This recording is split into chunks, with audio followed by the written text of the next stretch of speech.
जहाँ दया वहाँ धर्म है, जहाँ लोभ तहाँ पाप, जहाँ क्रोध वहाँ काल है, जहाँ क्षमा वहाँ आप।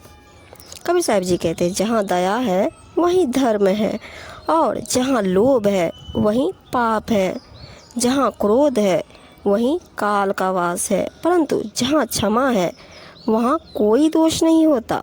वहाँ तो केवल अंतर्यामी परमात्मा ही बोध स्वरूप होता है। कबीर जी के अनुसार दया धर्म की मूल है, जबकि पाप का मूल दूसरों को संताप देना है। दयालु व्यक्ति के जीवन में सहजता व सरलता का माधुर्य होता है।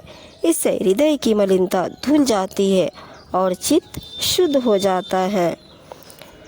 दया दया सब कोई कहे, मर्म न जाने कोई, जाति जीव जाने नहीं, दया कहाँ से होए।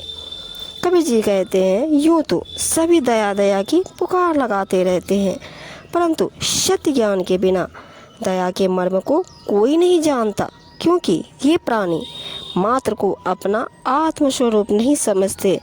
फिर इनमें सत्य दया का स्वरूप कहाँ से आ सकता है। दया भाव हृदय नहीं, ज्ञान कथे बेहद, ते नर नर के जाएंगे, सुन सुन साखी शब्द।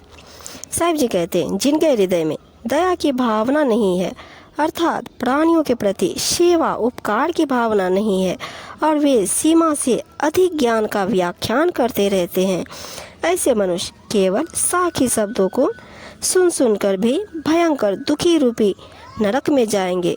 जीवन के कल्याण के लिए करुणापूर्ण भावों का होना परम आवश्यक है। दया का लक्षण भक्ति है, भक्ति से हुए ध्यान, ध्यान से मिलता ज्ञान है, यह सिद्धांत उड़ान। कहते हैं दया का लक्षण भक्ति है, अर्थात दयावान भक्त श्रद्धा और विनम्र भाव से अपने इष्ट की भक्ति करता है। भक्ति से सत्य स्वरूप परमात्मा का ध्यान होता है, ध्यान से आत्मज्ञान की प्राप्ति होती है। यही सिद्धांत है, इसे हृदय में धारण करना चाहिए, अर्थात जीवन में दया धर्म का पालन अवश्य करना चाहिए। आचार्य सब जग मिला, विचारी नहीं कोई, जाके हृदय गुरु नहीं, जिया आकारत सोए। इस जग में सदाचारी तो बहुत मिल जाएंगे, परंतु विचारवान कोई नहीं मिलता। जिसके हृदय में सद्गुरु के ज्ञान विचार नहीं है, उसका तो जीवन ही निरर्थक है। दया से पूर्ण सद्गुरु के ज्ञान विचार से ही जीवन की सार्थकता है।